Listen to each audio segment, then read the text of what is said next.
Buenas tardes, chicos. ¿Qué tal? De todas maneras, me presento. Soy Anthony Camayo Aguirre, actual LOME de SOCIN UPCJB. Para que se pueda llevar con total tranquilidad la charla del día de hoy, pedimos a todos los participantes, por favor, mantengan apagado su micro hasta menos que la doctora Luz Ramal lo pida o solicite su participación. ¿Sí? En caso que notemos persistencia de ello, pasaremos a retirarle de la sala. Bueno, chicos, voy a dar pase a mi compañera Valeria. Ella es la actual directora del Comité Permanente Académico. Valeria, por favor, si estás ahí para que puedas presentar a la doctora y darle pase. Hola, sí, acá sí. Buenas noches con todos. Junto con los comités de SCOMI, SCORE, CEPAIS y CPA, les damos la bienvenida al primer día de la tetralogía de psiquiatría. No sin antes presentarme, quien les habla es Valeria Borges, estudiante del séptimo ciclo de medicina y actual directora del Comité Permanente Académico de la Sociedad Científica de Estudiantes de Medicina Humana de la Universidad Privada San Juan Bautista.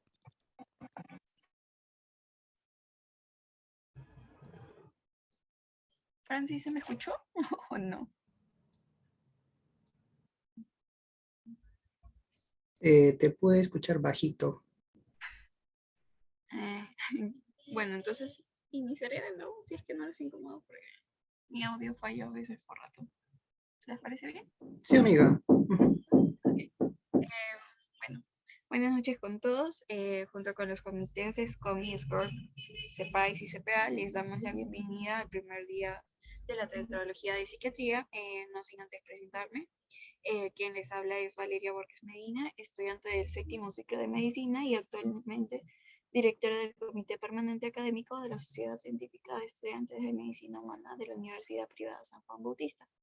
Y bueno, en la noche de hoy tenemos como tema a los trastornos bipolares y la persona encargada de poder hablarles un poco más sobre este tema es la doctora Lina, quien es egresada de la Universidad San Pedro, especializada en psiquiatría por el Instituto Nacional de Salud Mental de la Universidad Peruana Cayetano Heredia. A la vez tiene una formación psicoterapéutica en terapia de aceptación y compromiso y es miembro fundador de IONSA USP. Bueno, doctora, le dejo para que termine de presentarse, no sin antes recordarle a los oyentes mantener sus micros apagados y mantener el debido ¿Cuánto? mencionarles, ¿De qué? mencionarles también que al finalizar la ponencia se realizará una trivia donde los 3 primeros puestos se van a poder llevar un certificado y bueno, ahora sí, doctora, le doy el pase para que pueda iniciar. Muchas gracias, Valeria, y buenas noches con todos. En verdad, muchas gracias por la invitación. Me parece muy importante el mantenernos siempre informados, el buscar siempre prevalecer la parte académica, sobre todo por nuestra cuenta. Muchas veces la universidad de repente no nos da lo que nos gustaría. Yo vengo de una universidad pequeña, pero siempre estos grupos son importantísimos para nuestra formación. Entonces los felicito por eso, que bueno, veo una gran afluencia. Entonces, bueno, les comento, yo soy la doctora Luz Ramal, ya me presento muy bien Valeria, muchas gracias. Entonces creo que vamos a empezar. Yo les voy a hablar hoy día sobre los trastornos bipolares. Me pueden, si tienen alguna pregunta durante la ponencia, pueden levantar la mano, podemos hacer una pausa, resolver la duda, o también las preguntas las pueden realizar al final. Bien, entonces, para hablar de trastorno bipolar, lo que vamos a revisar el día de hoy es, en primer lugar, lo que es la definición. Vamos a hablar de epidemiología, las comorbilidades que se presentan más frecuentes conjunto con el trastorno bipolar, la presentación clínica, las clasificaciones, como bien conocemos, el uso del DSM, que al fin y al cabo es de donde nosotros hacemos el diagnóstico, cuáles son las diferencias entre manía, hipomanía, depresión, eutimia, que son términos que vamos a ver y siempre tener en pendiente presentes cuando vamos a hacer un diagnóstico. Y por último, a grosso modo, cómo es el manejo del trastorno bipolar. Si quedan algunas preguntas al final, también se van a poder realizar.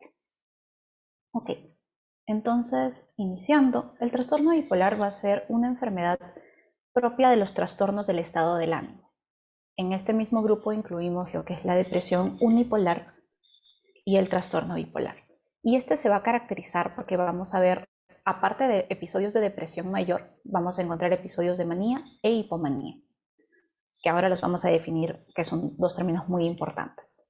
Existen dos tipos de trastorno bipolar. Vamos a tener el bipolar tipo 1 y el bipolar tipo 2.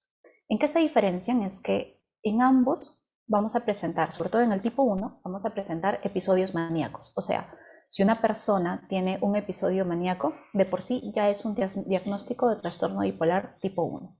No necesitamos un episodio depresivo.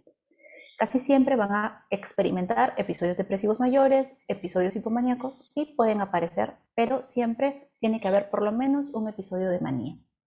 Y el tipo 2, que vamos a tener, ahí sí, de todas maneras tiene que haber un episodio de depresión y un episodio hipomaníaco, en ausencia de episodios maníacos. Entonces, la epidemiología respecto al trastorno bipolar, vamos a ver que la incidencia anual en realidad es muy baja, es menos del 1%. Sin embargo, es también porque muchos de los trastornos bipolares de tipo 2 o ciclotimias pasan desapercibidos, no se diagnostican, entonces la estadística tiende a ser un tanto baja. La prevalencia entre hombres y mujeres va a ser 1 a 1, o sea, 50-50, no hay predominancia de género. Sí vamos a ver que si bien no hay predominancia de la prevalencia, sí hay características diferentes entre varones y mujeres. Por ejemplo, en varones la manía va a ser más frecuente, y en mujeres vamos a tener más predominio de episodios depresivos y también mayor tasa de cicladores rápidos. Cicladores rápidos se refiere a que pueden tener por lo menos 4 cambios a lo largo de un año. Es decir, pueden pasar de hipomanía a manía, depresión, pero que tengan 4 estados diferentes durante un solo año, 4 a más. Vamos a ver que el trastorno bipolar 1, 2, ciclotimia y hipomanía van a tener frecuencias diferentes. Prevalencias a lo largo de la vida, vemos que trastorno bipolar tipo 1 puede llegar a 2.4, bipolar 2 de 0.3 a 4.8, la ciclotimia, que es un caso menos severo, en orden de severidad están ubicados, 0.5 a 6.3, y la hipomanía vemos que es de 2.6 a 7.8, o sea, es un tanto más frecuente, pero nuevamente como no se diagnostica, muchas veces pasa desapercibido, entonces es una tasa de incidencia en realidad muy susceptible a cambios en verdad. Entonces, bueno, seguimos hablando de epidemiología, vemos que la tasa media de aparición, sobre todo del trastorno bipolar, es entre los 18, bipolar tipo 1 18 y bipolar tipo 2 20 años. Eso quiere decir que empieza a muy tempranas edades y mientras más temprana la edad, también peor el pronóstico. Si bien esta es una enfermedad que no tiene un deterioro como el de la esquizofrenia, sí podemos ver que a medida de que la persona tenga mayor cantidad de episodios de manía, hipomanía o de depresión, sí vamos a ver que va a haber un deterioro en su estilo de vida, en sus esferas y en su funcionalidad a medida que pasa el tiempo. Ahora, algo muy importante de esta enfermedad es que es altamente heredable. Se dice que el riesgo de vida de trastorno bipolar para un familiar de primer grado de alguien ya diagnosticado es de 5 a 10%. Y vemos que el riesgo de vida en gemelos monocigotos, cuando uno de ellos ya ha sido diagnosticado de trastorno bipolar, es entre 40 a 70%. Se encuentra que es 8 veces mayor entre gemelos monocigotos que dicigotos, obviamente, entre 40% a un 5%. Esto nos dice que el trastorno bipolar tiene una alta frecuencia. Entonces, si vemos un paciente que ya tiene un familiar directo que ha tenido un diagnóstico de trastorno bipolar y vemos que diagnosticamos una depresión, tenemos que pensar que esta depresión podría estar siendo una depresión bipolar, es decir, que el manejo también es muy diferente a la depresión unipolar. A ver, un segundo, ahí está. Entonces vemos que es en este cuadro, por ejemplo, que la genética del trastorno bipolar es algo muy importante tener en cuenta. A ver, no sé. Ahí. Vemos que el riesgo para los familiares de primer grado es un 9%, el riesgo de recurrencia 7 a 10, Y la heredabilidad, que es algo muy importante, puede llegar incluso en algunos estudios hasta un 85%. Se ha visto que en los GWAS, que son los estudios de asociación de genoma, vemos que hay ya algunos bloques implicados, pero que todavía esto está pues en estudio, se está viendo cuáles son los genes en específico, pero como muchos estudios en psiquiatría no hablamos de un gen en particular, sino de asociación de genoma. Ok. Otra de las, ¿por qué es tan importante esta parte del suicidio en la epidemiología? Porque el trastorno bipolar tiene un alto riesgo de suicidio, sobre todo en sus etapas de depresión o en sus etapas de manía. Cerca de un 10 a 15% de pacientes con trastorno bipolar mueren por suicidio. Es un índice mucho mayor al de la población en general, es un riesgo muy importante, incluso por encima de la depresión unipolar. ¿Cuáles son los factores de riesgo? ¿Por qué tenemos que tenerlos siempre en pendiente? Porque puede haber, ¿qué vamos a encontrar? Desesperanza o historia de intentos suicidas previos. Entonces es importante detectarlo para poder intervenir a tiempo.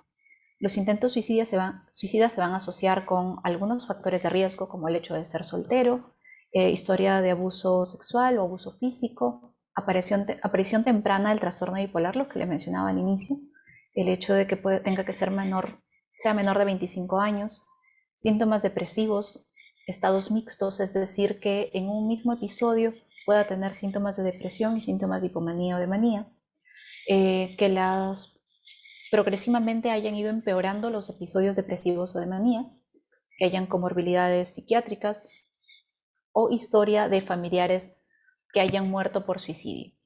¿Por qué es importante esto último? Porque se ha visto que el suicidio de por sí tiene su propia carga genética. Hay estudios en familias incluso que hay varios miembros de una determinada familia que han muerto por suicidio. Entonces, esto es algo muy importante explorar cuando vemos un paciente con, digamos, síntomas depresivos que estamos dudando si es una depresión unipolar o bipolar, o si es que ya tenemos un diagnóstico de un trastorno bipolar y la presentación es un episodio de depresión. Ahora, cambiando un poco de tema, vamos a hablar sobre las comorbilidades, porque el trastorno bipolar usualmente no viene solo. Tienen la mayoría de pacientes, y en general la mayoría de pacientes en psiquiatría, por lo menos tienen una comorbilidad. Eso quiere decir que en algún momento de su vida han aparecido estos dos diagnósticos. Lo más común en un trastorno bipolar vamos a encontrar trastornos de ansiedad. Encontramos también TDAH, trastorno de déficit de atención e hiperactividad, trastornos de conducta alimentaria, es decir, anorexia, bulimia, trastorno explosivo intermitente, que se refiere a exabruptos de ira importantes, intensos, de un momento a otro, que son difíciles de controlar. Algo que también está muy ligado es el abuso de sustancias.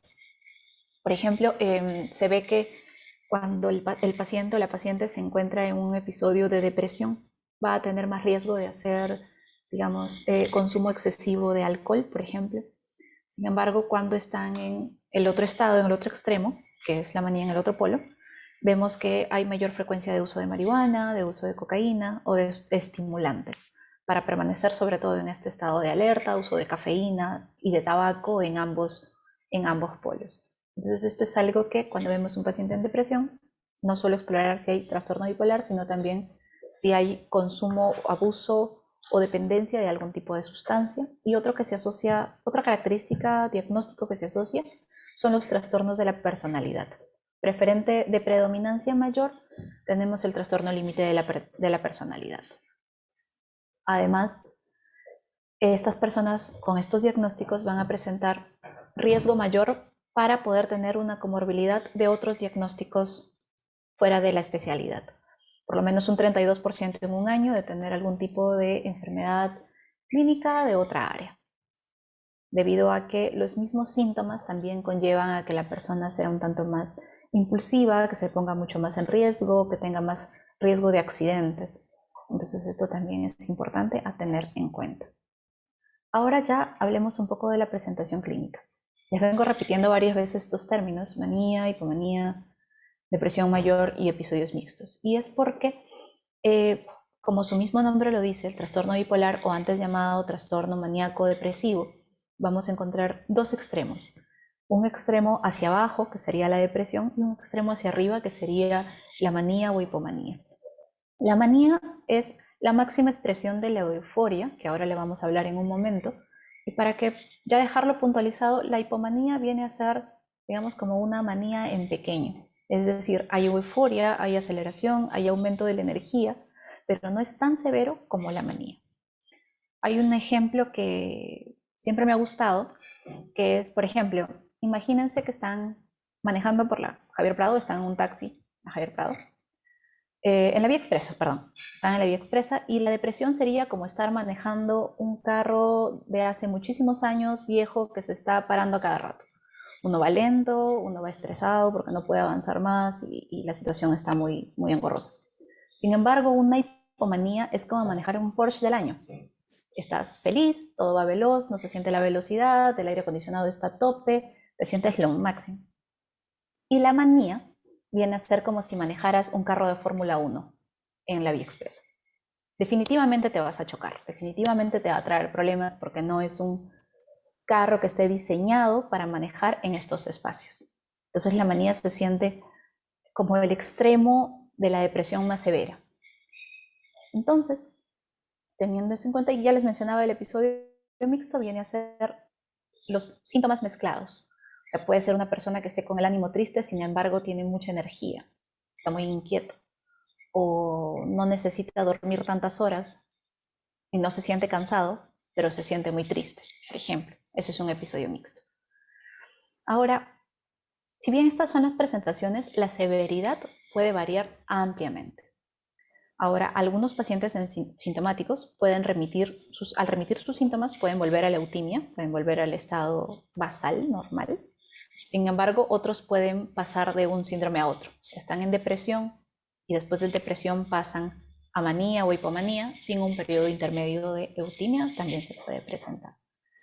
Y siempre va a ser, sobre todo al inicio de la enfermedad, va a haber un estresor de por medio. Va a haber alguna situación difícil que va a detonar un episodio.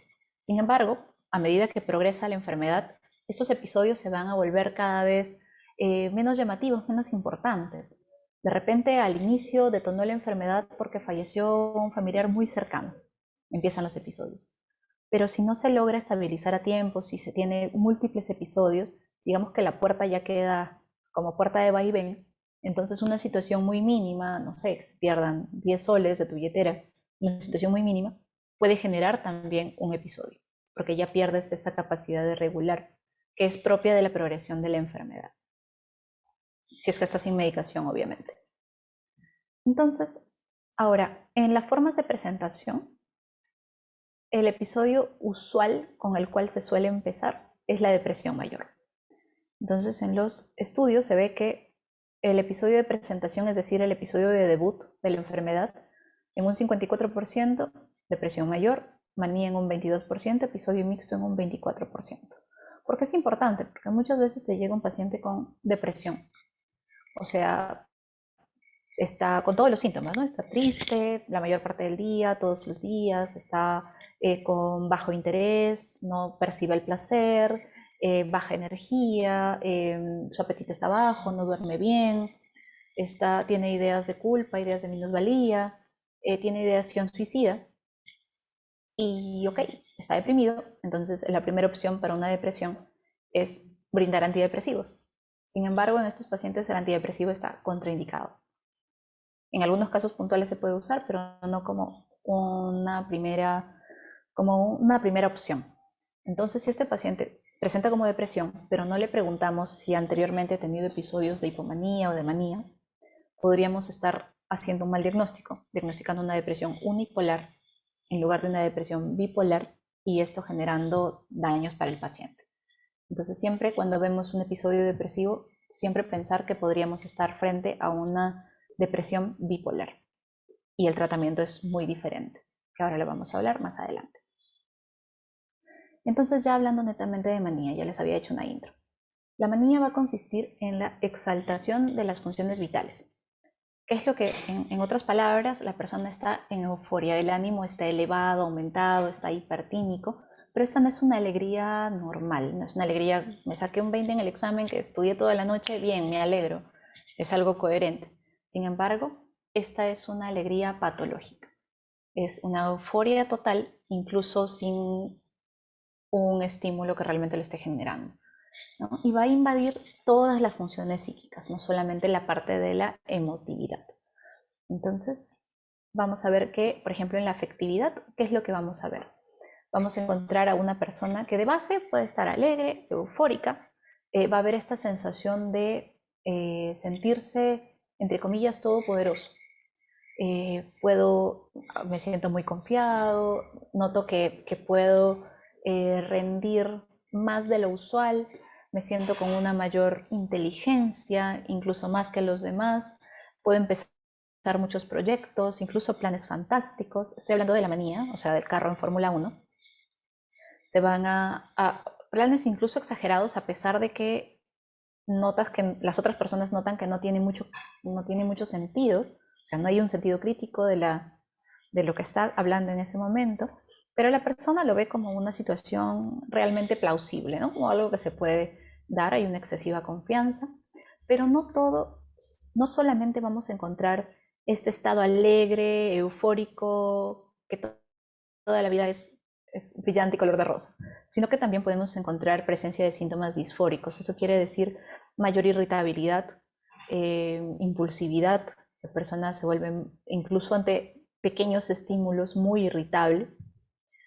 También vamos a encontrar la habilidad emocional, eso quiere decir una fluctuación del ánimo, incluso ante situaciones pequeñas el ánimo va a ir fluctuando. Pero a diferencia de otras patologías que también pueden presentar la habilidad emocional, esta va a ser sostenida en el tiempo. No es que digamos tuve un día, una crisis, estuve con el ánimo muy fluctuante y se me pasó y ya no se volvió a presentar, eso ya no sería una manía.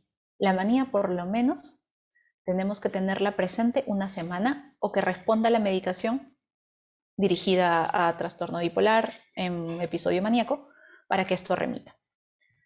Entonces, no es solamente un episodio de un día, sino que tiene que tener en manía una semana, en hipomanía por lo menos 4 días en ese mismo estado.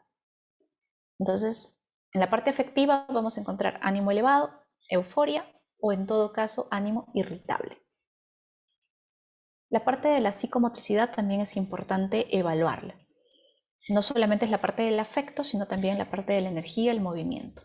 A diferencia de la depresión, que en casos muy severos uno puede estar enlentecido, las piernas las sientes como de plomo, pesadas, en el caso de la manía, vamos a ver que el tono psicomotor está aumentado en todos los niveles, la persona está inquieta, intranquila, puede estar saltando, haciendo ejercicio, hay una hiperexpresión, pero también puede haber cuadros de agitación psicomotriz. La persona puede tornarse incluso agresiva, romper las cosas, tirar todo, saltar, porque es un estado franco de excesiva psicomotricidad que vamos a evaluar.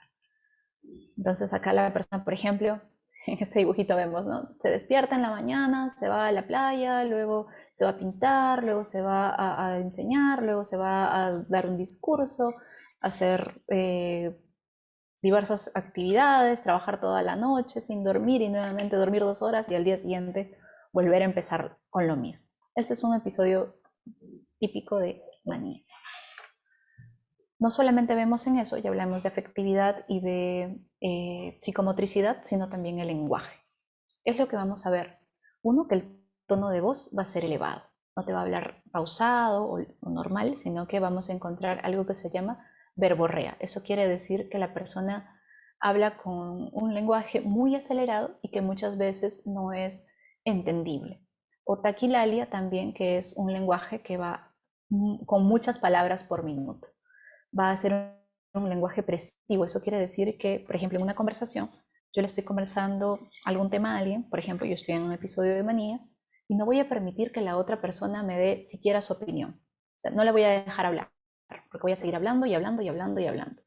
Entonces, ese es un lenguaje, eso se llama presión al habla. Presión al habla. O sea, la persona está dejando en cero, digamos, a la otra persona, y la persona que está en manía es la que está dominando la conversación. Ahora, el pensamiento puede ser tangencial o circunstancial. Tangencial, el hecho de que si yo le pregunto algo, la persona se va completamente por las ramas y nunca tocó la pregunta. Y el lenguaje circunstancial es que yo le hago una pregunta y la persona da muchas vueltas y luego responde la pregunta que le estoy haciendo. Eso es algo bastante frecuente. Van a ser personas que van a ser difíciles de interrumpir. Eso es con respecto al lenguaje y al curso del pensamiento.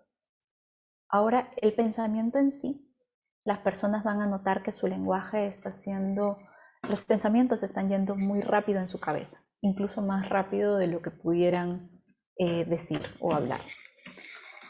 Incluso puede llegar a la fuga de ideas. Esto quiere decir que hay pensamientos tan rápidos, tan veloces, que pasa de un tema al otro. Incluso puede llegar a la persona a hablar en rima, en los casos más severos de manía.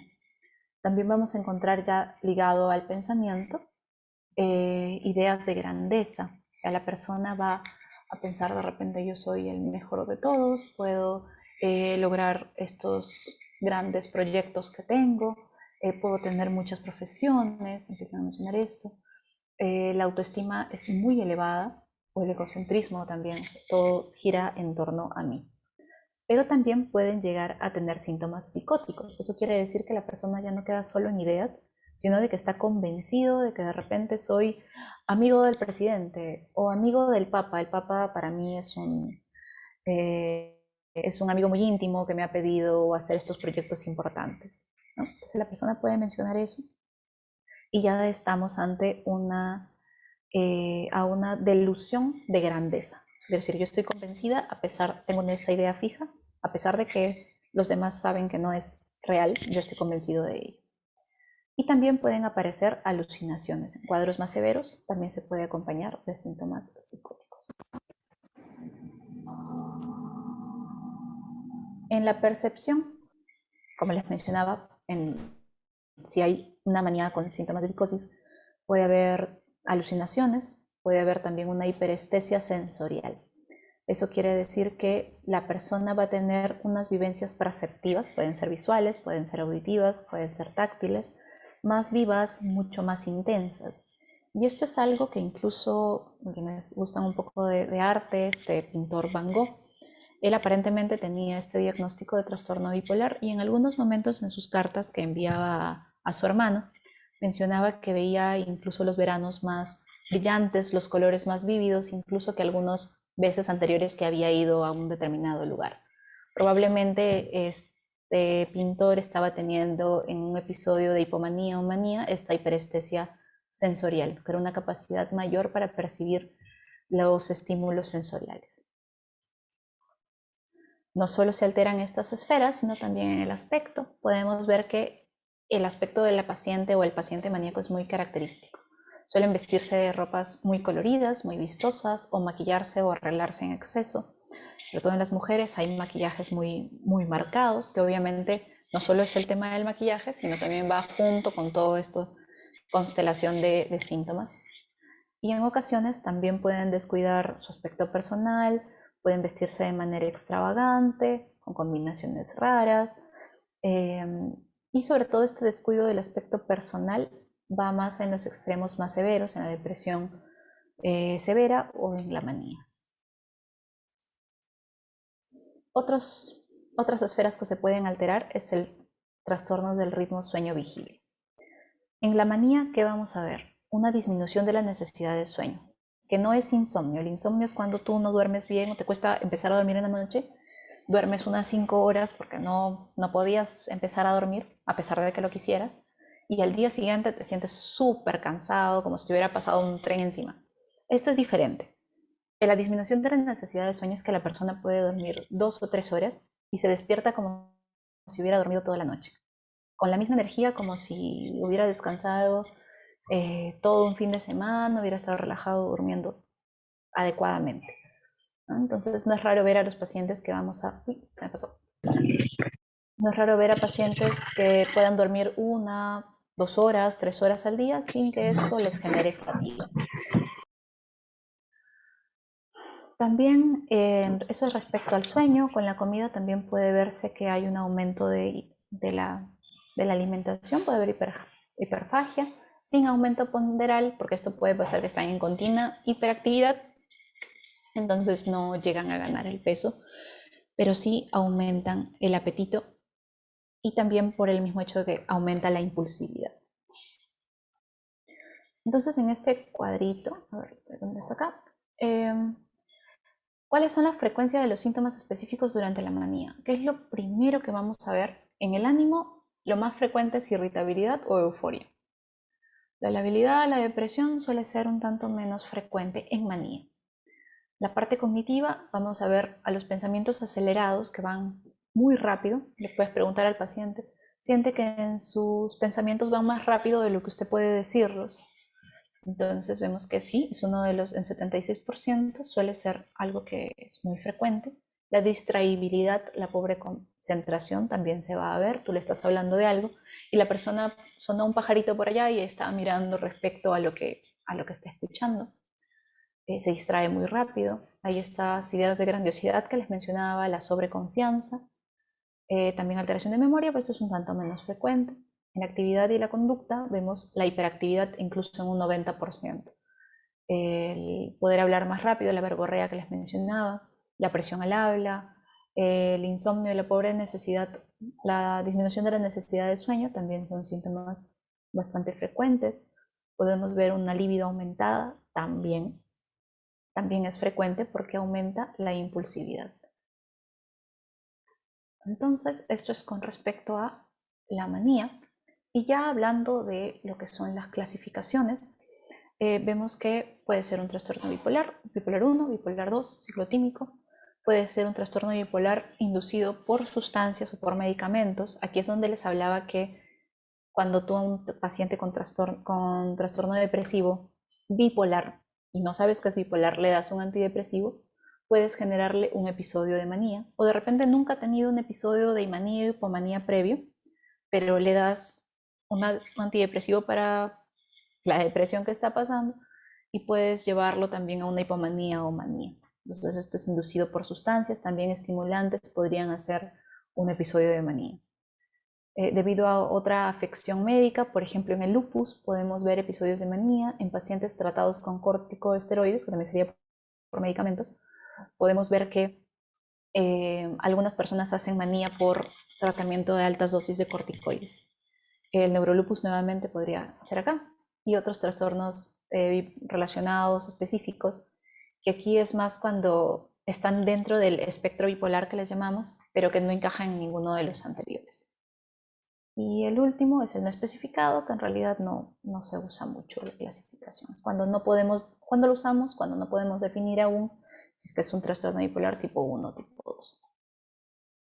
Entonces, para la clasificación, y esto es importante manejarlo porque aquí es donde vamos a nosotros poder hacer ya el diagnóstico, ya teniendo la información previa.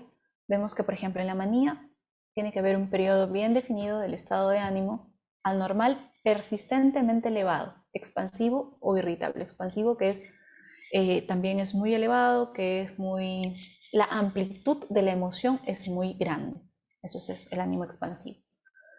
Pero tiene que durar como mínimo una semana. Pero esto tiene que estar diario. No puede ser de repente un ratito, unos 15 minutos un día y luego a los 5 días otro episodio. Ya no estamos hablando de un episodio de manía. Ahora puede estar presente estos síntomas, este ánimo elevado está presente la mayor parte del día, todos los días, y puede ser de cualquier duración si es que va a necesitar una hospitalización o está en riesgo su vida. Aparte de esto, tiene que tener 3 o más de los siguientes criterios. 4 si es que el estado de ánimo es irritable, dado que la irritabilidad puede aparecer también en otros diagnósticos. Entonces vemos como criterio 1, aumento de la autoestima, sentimientos de grandeza. Número 2, disminución de la necesidad de sueño. Tenemos también que está más hablador de lo habitual, presión para mantener la conversación, fuga de ideas o experiencia subjetiva que los pensamientos van a gran velocidad, lo que les mencionaba anteriormente. Está fácilmente distraíble, la atención cambia demasiado rápido incluso ante estímulos externos que no son importantes, que no son relevantes. Eso se puede informar, pero también es visible. Aumento de la actividad dirigida a un objetivo. Por ejemplo, están más sociables, salen más de casa, pueden llegar a agitación psicomotora. La agitación psicomotora como una actividad que no tiene ningún propósito, que no está dirigida a ningún objetivo, pero hay un aumento de la psicomotricidad en global. Por último, la participación excesiva en actividades que tienen muchas posibilidades de consecuencias dolorosas. Aquí hablamos de la impulsividad. Por ejemplo, empezar a comprar de una manera desenfrenada, gastar mucho dinero, juergas, consumo de sustancias, de repente inversiones imprudentes, mayor libido sexual, mayor frecuencia de relaciones sexuales, también cuenta como un criterio que puedan poner aquí en riesgo su vida, su integridad. Ahora esto, ¿cuál es la clave del asunto cuando vemos esto y también en manía, en hipomanía? Es que esta alteración del ánimo sea lo suficientemente grave para poder generar un deterioro importante en el funcionamiento social, en el funcionamiento laboral, que pueda llevar a una hospitalización para evitar que se haga daño a sí mismo o a los demás, o que puedan existir características psicóticas. Cualquiera de estos, si hay una manía, ya hablamos de bipolar tipo 1. Y ojo que esto no se puede atribuir a los efectos fisiológicos de alguna sustancia, droga, medicamento, otro tratamiento o afección médica. Por ejemplo, si es por un corticoide o un antidepresivo, no podemos diagnosticarlo como bipolar. Ahora, les mencionaba, ¿no? Justo esto es lo que les mencionaba. Un episodio maníaco completo que aparece durante el tratamiento antidepresivo, pero a pesar de que ya le hemos retirado la medicación, a pesar de que ya ha pasado un tiempo prudencial, persiste en un estado maníaco, ya es suficiente para que podamos hacer un diagnóstico de trastorno bipolar tipo 1. El episodio de hipomanía, la mayor diferencia es que aquí es también un estado anormal, elevado, expansivo, irritable, que dura 4 días. Está presente la mayor parte del día, todos los días, también es 3 o más de los síntomas que ya hemos hablado, pero que no necesita hospitalización, no tiene síntomas psicóticos, que afecta de repente a una de las esferas, pero puede ser que incluso le vaya mejor a la persona en sus negocios, mejor en sus actividades, porque tiene menos sueño, tiene mucha más energía, siente que tiene más habilidades. Como le digo, es el manejar el Porsche, un carro último modelo, un deportivo en la vía expresa, ¿no? En la vía expresa sin tráfico incluso, avanzas y avanzas muy bien. Ahora, también es importante, si bien salimos un poquito del tema en sí, pero es importante mencionarlo, que para poder hacer un diagnóstico de episodio depresivo mayor, ¿por qué es importante? Porque para hablar de trastorno bipolar tipo 2, necesitamos como mínimo hacer diagnóstico de una hipomanía y un episodio depresivo, mientras que en el bipolar tipo 1 es solamente un episodio de manía suficiente. Entonces hablamos de un episodio depresivo mayor, son 5 o más de los siguientes, han estado presentes durante el mínimo de 2 semanas, cuando uno de ellos sí o sí tiene que ser un estado de ánimo deprimido o pérdida de interés o de placer, que se llama anedonia. Y aparte de eso se suma el estado de ánimo, la disminución del interés, la pérdida de peso, incluso sin hacer dieta, o la disminución del apetito o aumento del apetito, aumento del peso también, insomnio o hipersomnia, enlentecimiento psicomotor, puede haber agitación también, fatiga o pérdida de la energía, sentimientos de inutilidad, culpabilidad excesiva, disminución para la concentración, la capacidad de la toma de decisiones, pensamientos suicidas o de muerte recurrentes, no solo tener miedo a morir, sino de tener de repente algún plan o pensar en querer acabar con la vida. Y esto también va a tener un deterioro en lo social, laboral, otras áreas importantes, y no se atribuye a los efectos fisiológicos de alguna sustancia o alguna afección médica. Esto es respecto a las clasificaciones. Episodio mixto ya se los comenté. Se ve que son bastante frecuentes. ¿Y por qué es importante tener en cuenta episodios mixtos? Porque pueden tener un mayor riesgo de ideación o conducta suicida y que la respuesta al tratamiento también es más complicada. ¿Y cuando hablamos de ciclotimia? Esto ya se los mencioné. Esto también. Pasamos a... No lo he puesto. Cuando hablamos de ciclotimia, es una persona que cumple criterios de todos los síntomas de un episodio depresivo, pero que dura menos de 2 semanas, y a la vez que cumple criterios de hipomanía, pero menos de 4 días. O sea, entra en el espectro, pero no es ni trastorno bipolar 1 ni 2, ni un episodio depresivo completo. Esa es la ciclotimia. Con el trastorno bipolar tipo 2, hablamos, ya lo mencionaba, al menos un episodio hipomaníaco, más un episodio de depresión, y ojo, nunca ha habido un episodio de manía. Ahora tenemos que tener en cuenta también que la persona nunca ha tenido diagnóstico de esquizofrenia, nunca se puede explicar mejor por otros diagnósticos como trastorno de ideas delirantes, esquizoafectivo u otros trastornos psicóticos especificados, y que estos cambios, estas fluctuaciones de depresión a hipomanía, depresión a hipomanía, tengan un malestar significativo, un deterioro en las esferas sociales, laborales, otras áreas del funcionamiento. Ahora, esto es un cuadrito como de resumen para poder comparar los criterios de bipolar 1 y 2.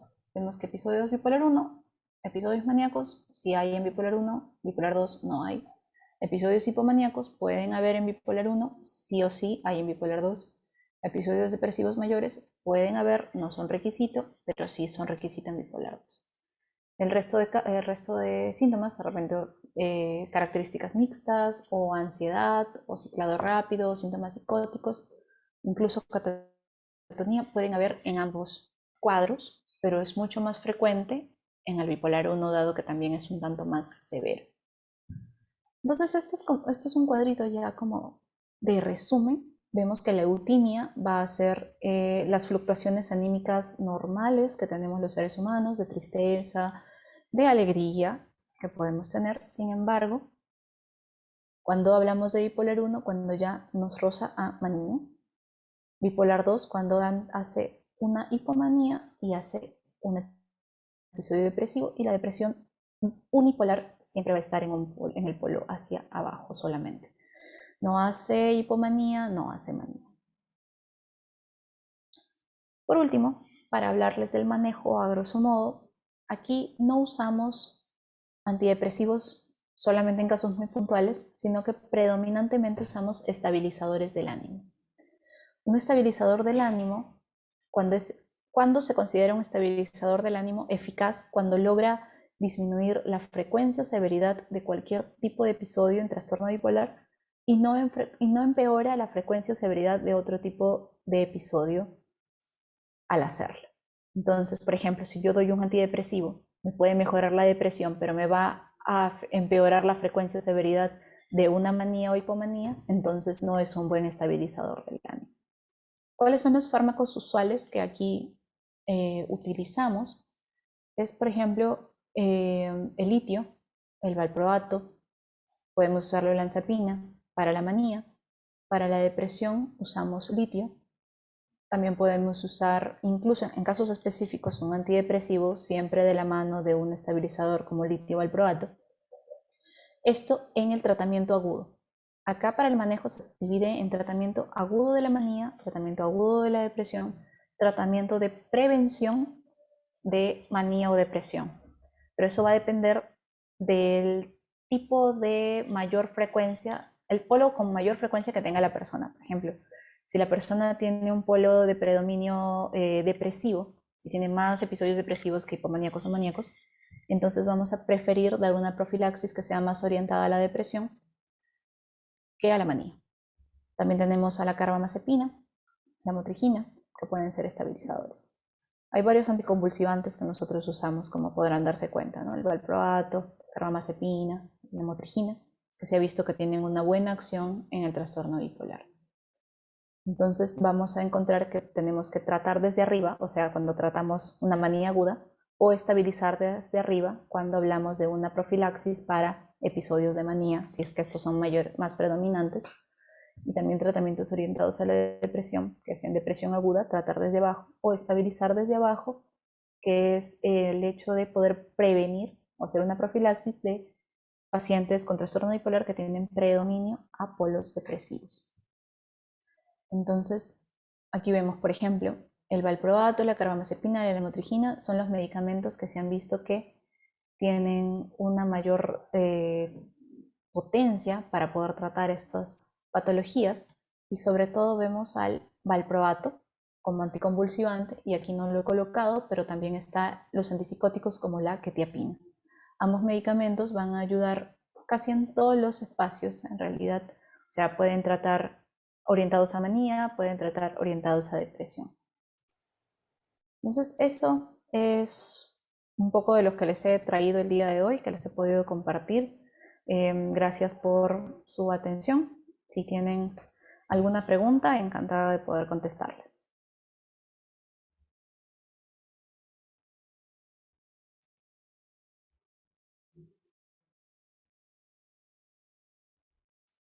Mm, Bueno, gracias, doctora. Vamos a esperar unos minutos para que los chicos puedan escribir sus preguntas en el chat. Ya saben, chicos, pueden dejar sus preguntas libremente en el chat. O en todo caso, si quiere manifestar su pregunta de manera verbal, puede prender su micro y de esa manera poder hacerle llegar la pregunta de manera directa a la doctora. ¿Sí, chicos? Yo quería hacer una pregunta, si es posible. Sí, adelante. Le quería preguntar, por ejemplo, a la doctora, Ajá. ¿cómo identificar, por ejemplo, bueno, digo, existen muchos criterios en el DSM-5, pero, por ejemplo, haciendo referencia al ejemplo que usted nos mencionó del auto de Fórmula 1, en qué momento es importante, por ejemplo, nosotros, digamos, si fuera mi hijo, si fuera alguna persona, por así decirlo, cercana a algún primo, cómo tenemos que identificar en qué momento ya es necesario que pida ayuda? Porque incluso yo he tenido algunos pacientes psiquiatras que no aceptan la ayuda, que te dicen, ¿sabes qué? Yo no quiero que me ayudes porque yo me siento bien. ¿Cómo manejarlo? Ajá, buenísimo. Gracias por tu pregunta. Mira, por ejemplo, con este ejemplo de los carros, ¿no? Lo que pasa con la hipomanía, por ejemplo, es que es bastante agradable. ¿Quién no querría, no, dormir 3 horas y tener una productividad del 100%? Sin embargo, ¿por qué es importante el tratamiento? Porque a la vez, a la par que hay episodios de hipomanía y que uno se siente espectacular en el Porsche, también hay episodios de depresión. Y son los episodios de depresión tienden a ser muy severos. Entonces la persona puede pasarse días en cama, no tiene energía y motivación para hacer nada, no se puede levantar, la tristeza es muy marcada y desesperanza, ideas de sentirse inútil o de sentirse que ya no puede con la vida incluso.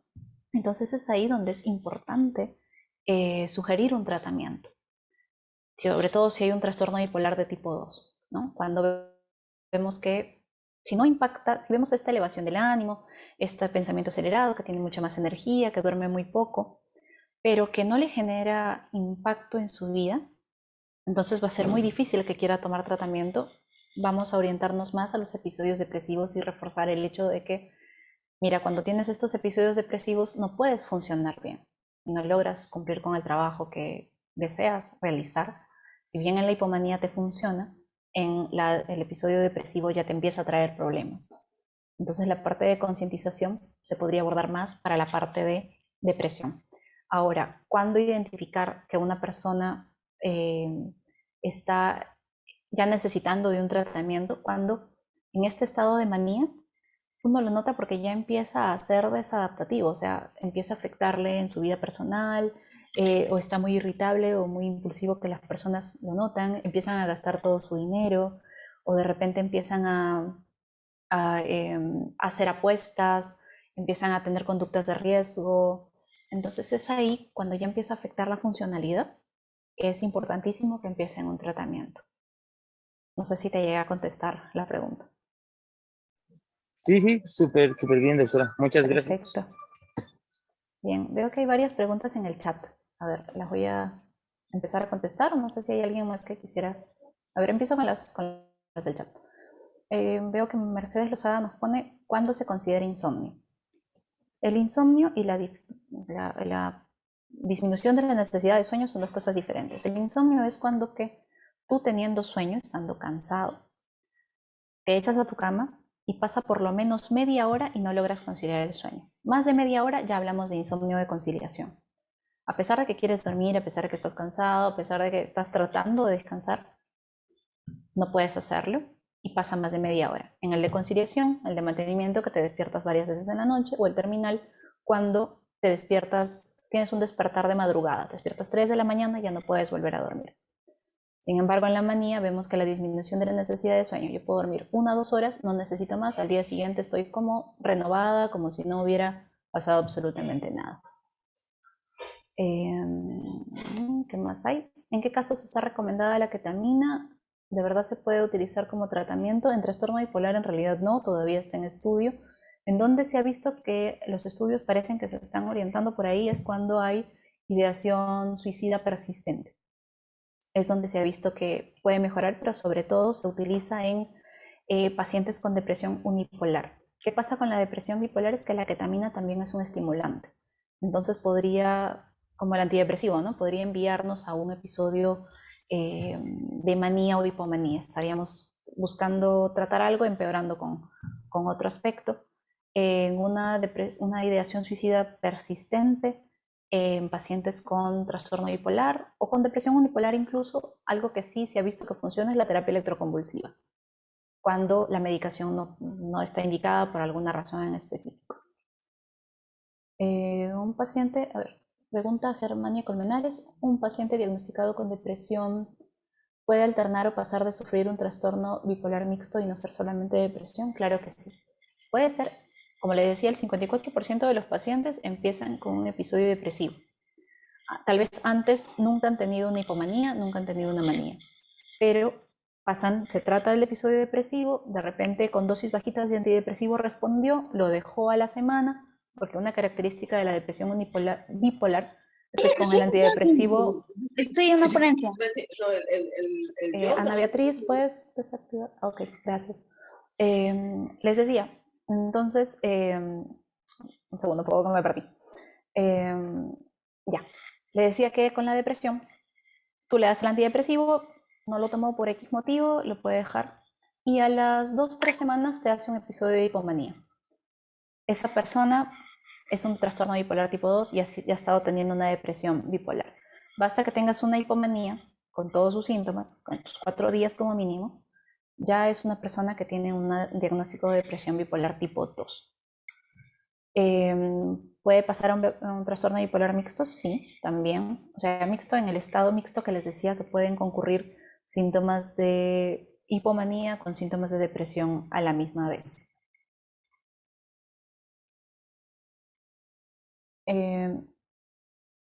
A ver, ¿qué más tenemos por acá? ¿Cómo se puede prevenir el trastorno bipolar? En realidad, prevenirlo no lo podemos prevenir.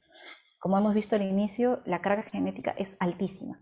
Pero algo que sí podemos, entre comillas, prevenir para que no pueda desencadenarse de una manera severa es que los estresores sean muy bajitos, que no pase una vida muy estresante, lo cual va a ser muy difícil de lograr. En este caso, si es que en algún momento se diagnosticase, hay tratamientos que en realidad las personas con trastorno bipolar hacen su vida tan igual como cualquier otra.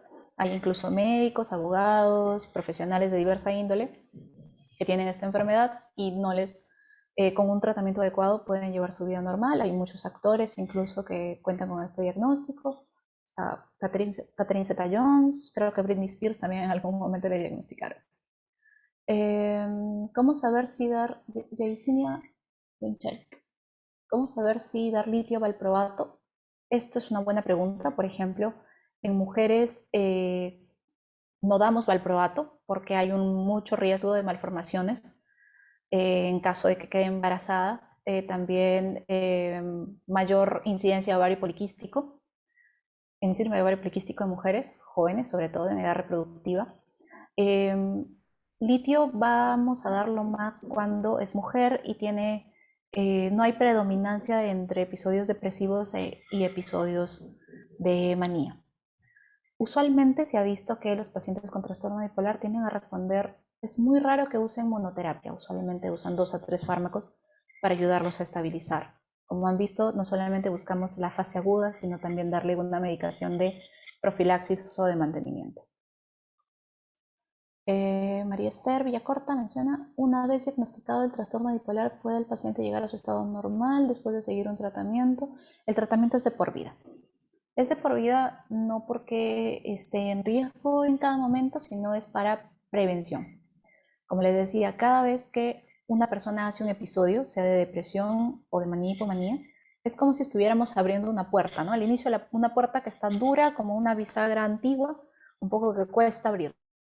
Pero a medida que la vamos abriendo, vamos teniendo episodios y episodios, cada vez esos episodios van a ser más lábiles. O sea, el estresor va a tener que ser mucho más chiquito para poder generar un episodio. Entonces, para prevenir eso, es importantísimo, importantísimo el tratamiento de mantenimiento. Y si tendría que ser, es un tratamiento crónico, esto es una enfermedad crónica. Me cansé. A ver, sigamos. Iris Parica, ¿en qué caso sirve indicar la sertralina? Como le digo, en casos muy específicos, en predominio de depresión bipolar, pero sí o sí siempre asociado a un estabilizador del ánimo, como quetiapina, como valproato, como litio. Porque si no, le damos solo sertralina a un trastorno bipolar y lo enviamos a la hipomanía o a la manía. Kibi nos pregunta, ¿terapia electroconvulsiva aquí en Perú aún está en práctica? Sí, y tiene bastante evidencia en casos muy específicos, no es el de las películas, ojo, es con anestesia, con relajante muscular, le ponen propofol y succinilcolina, si no me equivoco, y se hace en un medio controlado con un internista y un anestesiólogo, además del médico psiquiatra.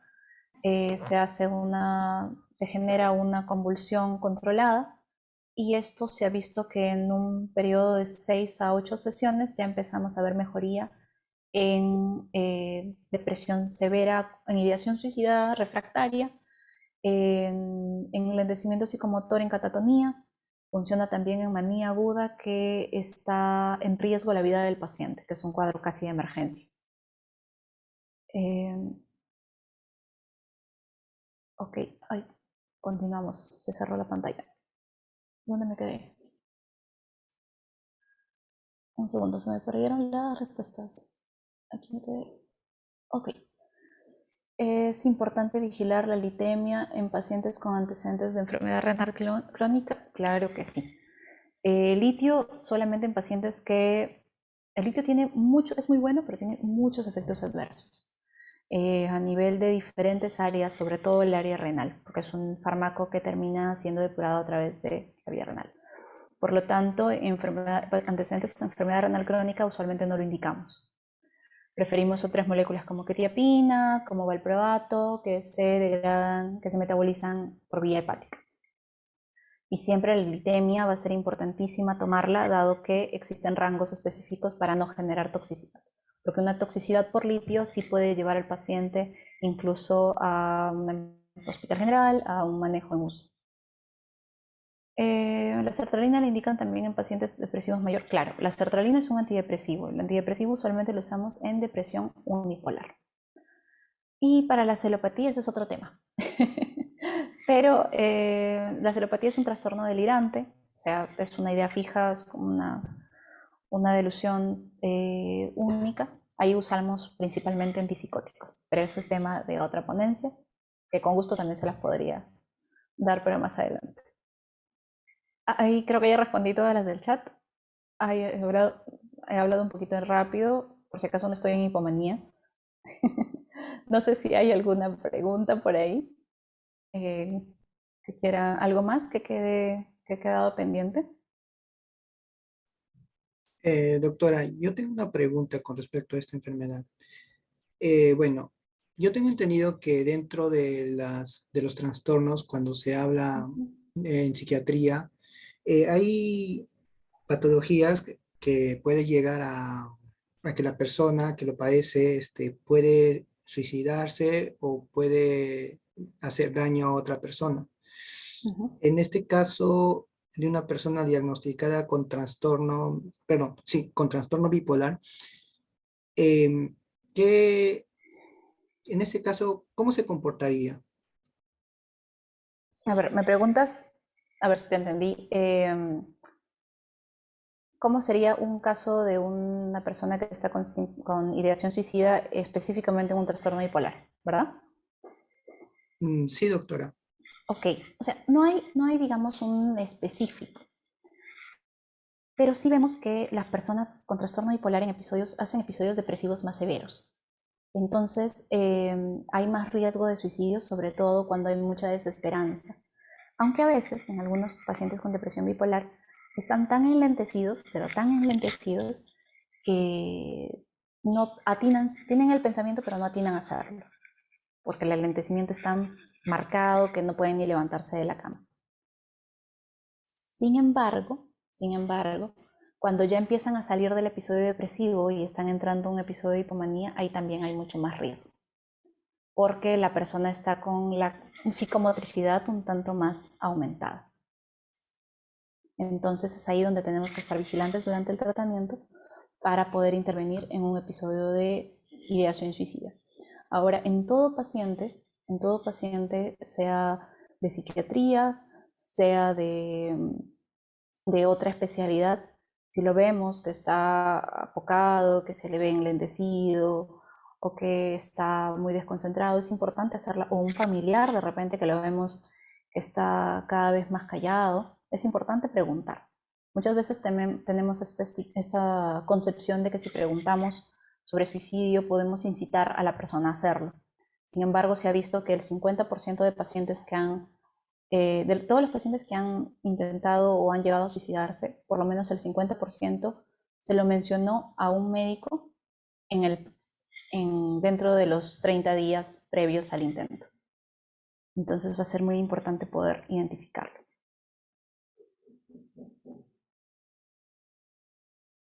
Gracias, doctora. Creo que he visto una última pregunta en el chat. Sí, estoy mirando acá. El insomnio es síntoma de la depresión y de la ansiedad o de otra enfermedad. El insomnio en realidad es un síntoma, usualmente es un síntoma de diferentes enfermedades. Puedes encontrarlo en depresión principalmente, en ansiedad, puedes encontrarlo en trastornos de conducta alimentaria, puedes encontrarlo en TDAH, en fin, en trastornos de estrés postraumático, de estrés agudo. Rara vez el trastorno del insomnio es un trastorno como tal.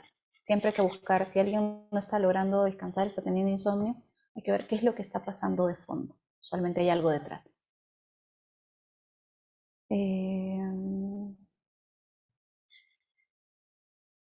¿Qué se evaluaría primero, la tasa de litio o un riesgo suicida en caso que un paciente esté tomando medicamentos y nos dan signos depresivos? Si estamos viendo en un paciente que está con síntomas de depresión, que no tiene ánimos, no disfruta de las cosas, tiene insomnio y tiene ideación suicida, sobre todo siempre, como les decía, en todo paciente con depresión, siempre es que hay que evaluar una posibilidad de que la persona puede estar teniendo una ideación suicida. Siempre.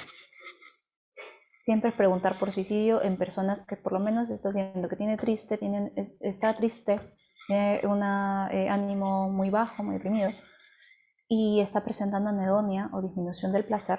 Ojo que estos dos síntomas son síntomas cardinales de la depresión. Siempre tenemos que preguntar sobre un riesgo suicida, evaluar riesgo suicida. Porque si nos confiamos, de repente esa persona pudo contarnos y pudimos haber salvado una vida.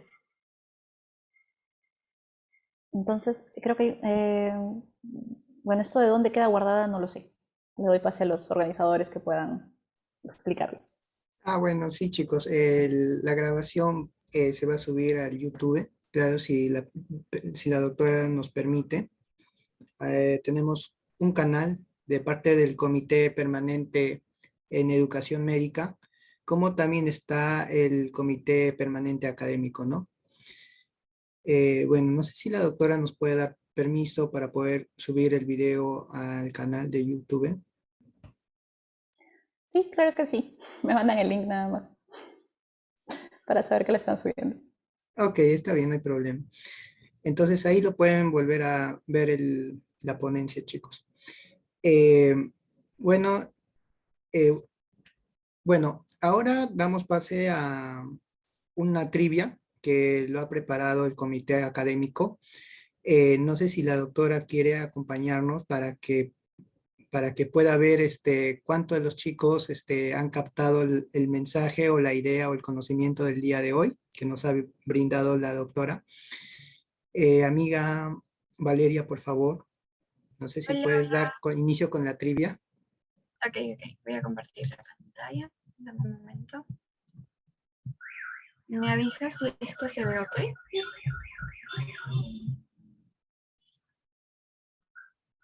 ¿Se puede visualizar? Sí, creo, ¿no? Hola.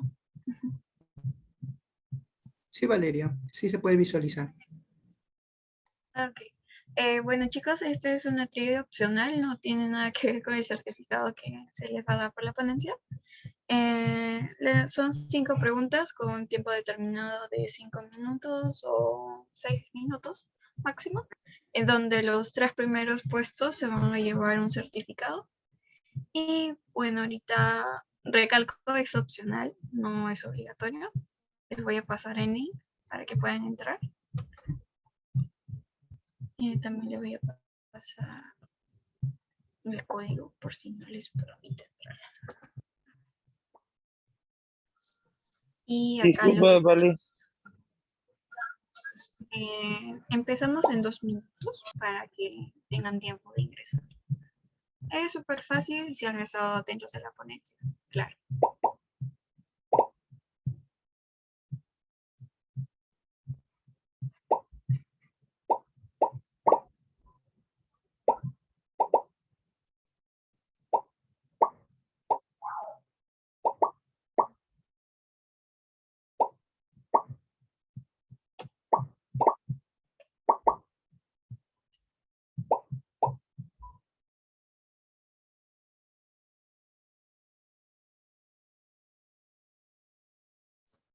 Sí, chicos, va a constar de 5 preguntas seleccionadas, que es súper rápida, súper sencilla. Y bueno, la trivia tiene el objetivo para medir cuántos han estado atentos en, en la ponencia de hoy.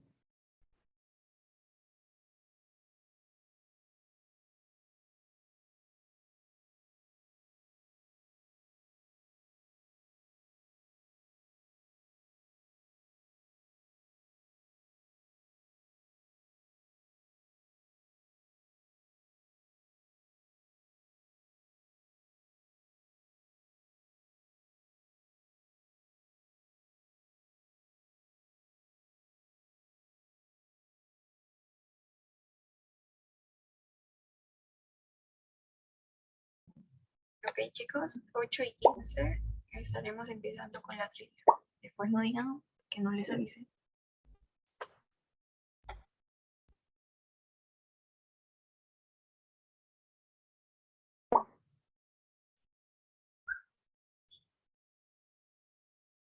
Ok, entonces vamos a iniciar. Francis, ¿te parece bien si ya iniciamos? Claro, amiga. Ok.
Tenemos a María Portalanza. Ya respondió las 5 preguntas buenas. Karen va 3 preguntas buenas. Vanessa también. Hay dos chicas que están empatando. Ahora suman 3.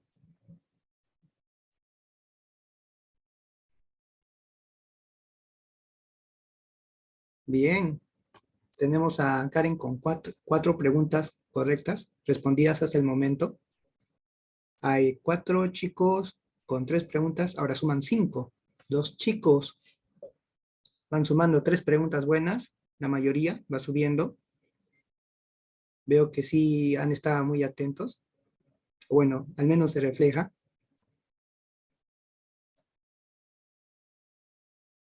Creo que ya van 3 chicos que van respondiendo las 5 preguntas buenas.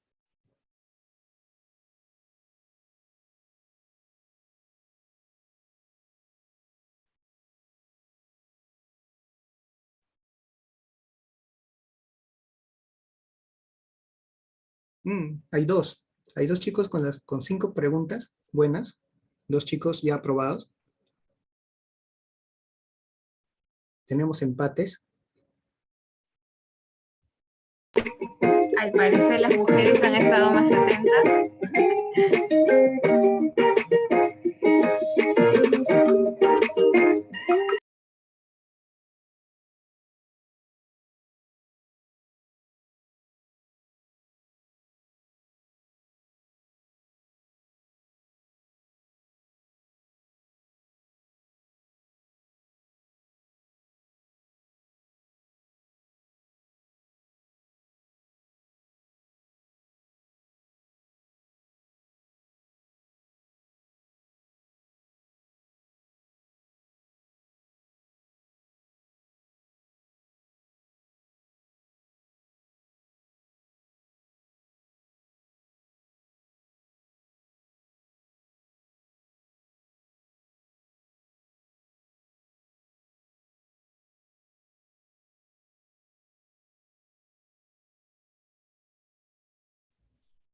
Bueno, chicos, cuando termina la trivia se le va a pasar el post-test, ¿no?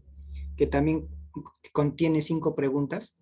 Así que tranquilos, chicos. Vamos a esperar a los chicos que están resolviendo el quiz, que terminen de resolverlos el tiempo determinado y luego se les pasa el pre-test para que puedan, digo, el post-test para que puedan resolverlo con calma.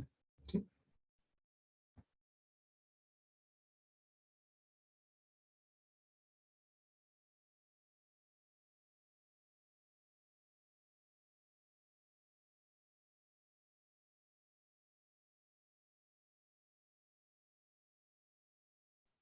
El post-test se va a pasar únicamente por el chat del Zoom.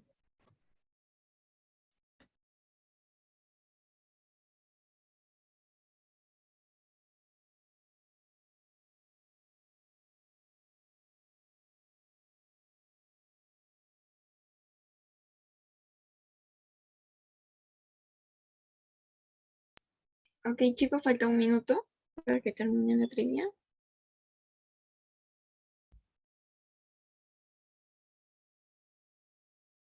Uy, Alejandro subió.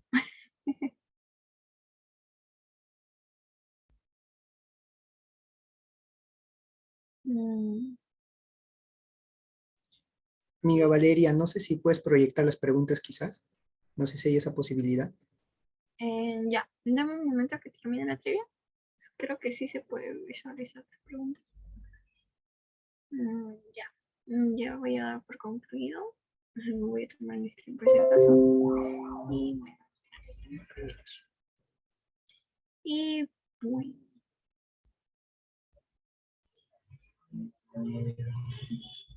nuestros 3 primeros puestos serían Karen en tercer puesto, segundo puesto Alejandro y primer puesto María. Bueno, a los demás gracias por participar y a los que han ganado, por favor, comunicarse con la administradora de WhatsApp. Ay, ahora, ¿cómo vas a saber cuál soy yo? Bueno, la que dice Val, me escriben para poder coordinar lo de su certificado. Muchas gracias a los demás por participar. En los próximos días también van a haber ponencias y trivias, así que no se desanimen. Me decías las preguntas, ¿no? Sí, ya que la doctora Luz Ramal se encuentra presente, entonces quizás darle la oportunidad a los chicos, tal vez para que puedan, no sé, conocer cuál. ¿Se visualizó? Creo que sí. La primera pregunta es esta, Francis. No sé si la doctora quisiera comentar algo con respecto a la primera pregunta. Sí, claro. A ver, con la primera pregunta lo que hablábamos de los antidepresivos, ¿no? Que le podían generar una aparición de un episodio maníaco o hipomaníaco. Clonazepam obviamente no es una benzodiazepina, incluso es parte del tratamiento para trastorno bipolar, sobre todo en problemas de disminución de la necesidad de sueño, de insomnio. Valproato, carbamazepina también son estabilizadores del ánimo. Zolpidem es un inductor del sueño, que es un derivado del clonazepam en realidad, que no tendría por qué. Ahí tenemos a la paroxetina, que es un inhibidor selectivo de la recaptación de serotonina, es un antidepresivo. Entonces, esa sería la respuesta.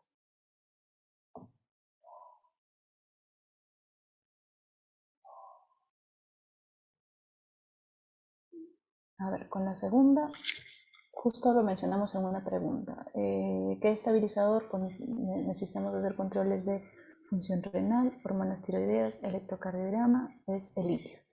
El litio es el único, bueno, la gabapentina también, son los dos fármacos que tienen excreción, que tienen metabolismo renal. Y de esos dos, aquel que puede incluso generar hipotiroidismo, puede tener patologías cardíacas, o que puede hacer problemas de función renal es el litio. Entonces sería la respuesta.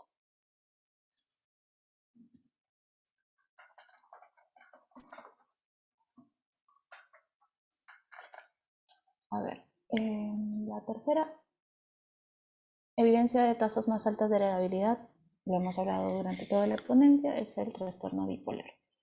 Ahora, el trastorno de pánico, la ansiedad tiene una carga genética un tanto más baja, la esquizofrenia sí tiene una carga genética importante, pero no tan alta como el del trastorno bipolar, que puede ser hasta el 80%, esquizofrenia es más o menos un 30%, y demencia depende del tipo, en realidad si es Alzheimer puede tener también una carga genética, para los que les gusta el Grey's Anatomy, ahí lo hemos podido aprender, y si no, tiene una carga genética sí, pero no es tan alta como trastorno bipolar, que puede ser hasta del 80%.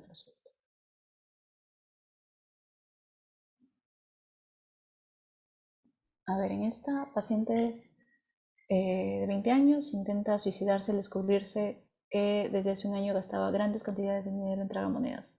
Al inicio ganaba, luego tuvo pérdidas, empieza a deprimirse. Para recuperar el dinero invierte varias horas, utiliza tarjeta de los padres, ha desaprobado la universidad. ¿Cuál es el trastorno más probable? Personalidad antisocial habla de psicopatía. Este paciente no parece tener signos de psicopatía. Depresión mayor puede ser, pero ha sido después de haber tenido problemas con el juego, específicamente. Bipolar 1 podría ser si nos diera más datos, o sea, este área del juego si estaría dentro de un paciente que está con el pensamiento más acelerado, con más energía, que no duerme, que está inquieto, que habla muy rápido, que no puede dejar a los demás hablar, podría ser la respuesta de trastorno bipolar. Pero como no describe nada de eso y todo se circunscribe al juego, hablamos de ludopatía. Y el oposicionista desafiante son aquellos que van muy en contra de las reglas, que sobre todo se ven niños, entonces también es un diagnóstico que se descarta.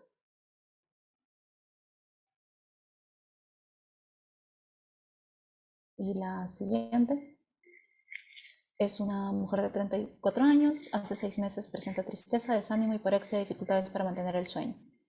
Entonces ahí se agrega problemas de concentración y ideas de muerte. Entonces está cumpliendo más o menos 6 criterios para un episodio de depresión.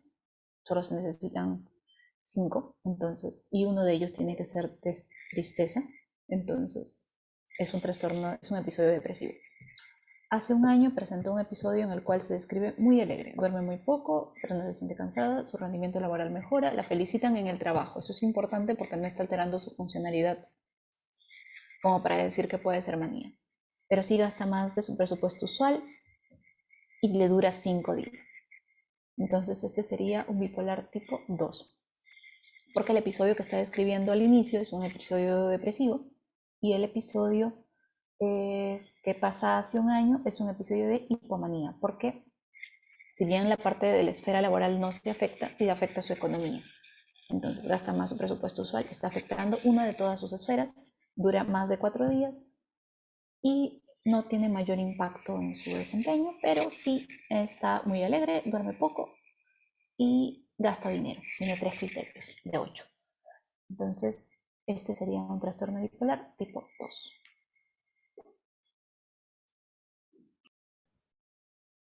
Gracias, doctora. Eso fue las 5 preguntas que se han seleccionado para la trivia. Y hay otras 5 preguntas que también están en el que han sido en el pretest y también están en el posttest, lo cual se requiere un puntaje de 12 para arriba, lo que equivale a 3 preguntas buenas, ¿no? A más, para que puedan obtener su certificado de la ponencia del día de hoy, chicos. ¿Sí? Bueno, chicos, los que gusten libremente, pueden prender su cámara para poder, tomarnos una foto del recuerdo y también para el reporte nacional que tiene que ver con cuanto a Infinsa como también a SOCIMED. Están todos invitados a prender su cámara. No sé si la doctora nos puede acompañar. Y bueno, voy a pasar el enlace del post-test, perdón, sí, el post-test para que puedan tranquilamente ir resolviendo. ¿Sí, chicos? Sin antes, sin antes poder, la fotito, chicos, a ver cuántos somos. Un par de segunditos. Vamos, chicos, anímense. Ok, vamos a la cuenta de 3, ¿sí? Si me disculpen, voy a cerrar un rato esto de aquí. Ya. Ok, chicos, vamos a la cuenta de 3. 3, 2, 1 y flash. Rompo la cáscara, luego separo las yemas. Ok, chicos, eso fue todo por hoy. Gracias, doctora Luz Ramal. Nos estamos viendo para próximas ponencias. Más adelante, sé que a muchos les encanta el tema de la psiquiatría, ya que es un tema o un problema en cuanto a salud mental y bastante en nuestro país que se requieren, ¿no? Bueno, chicos, gracias, doctora, una vez más. Gracias a ustedes, chicos, y sigan así haciendo ponencias. Es muy importante estar siempre pendiente de los temas más importantes, porque esto lo van a ver en todo momento en su práctica. Cuídense mucho y ya nos vemos pronto.